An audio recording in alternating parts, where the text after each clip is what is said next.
ঐক্যফ্রন্টই পঙ্গু হয়ে যাবে। গণশুনানি কাকে বলে? গণশুনানি না গণতামাশা?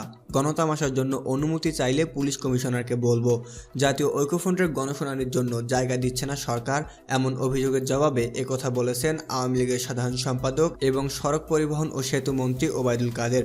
মঙ্গলবার রাজধানীর তেজগাঁওয়ে সড়ক ভবনে মতবিনিময় শেষে জাতীয় ঐক্যফ্রন্টের গণশুনানি বিষয়ে সাংবাদিকদের প্রশ্নের জবাবে তিনি একথা বলেন।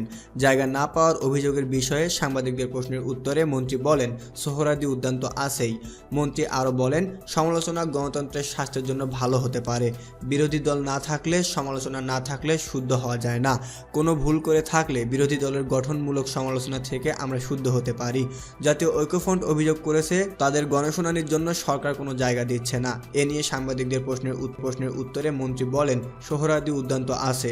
14 দলের সমালোচনা নিয়ে আওয়ামী লীগে কিভাবে, এমন প্রশ্নের জবাবে ওবায়দুল কাদের বলেন, 14 দলের শরিকদের সমালোচনার বিষয়টিকে ইতিবাচক হিসেবে দেখছি। তারা আজকে মুখ খুলেছেন, সমালোচনা করছেন।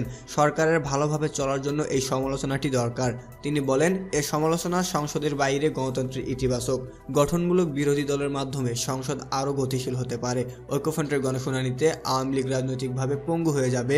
নাগরিক ঐক্যের আহ্বায়ক মাহমুদুর রহমান মান্নার এমন বক্তব্যের জবাবে ওবায়দুল কাদের বলেন, নির্বাচন নিয়ে মামলা করতে করতেই ঐক্যফ্রন্ট পঙ্গু হয়ে যাবে।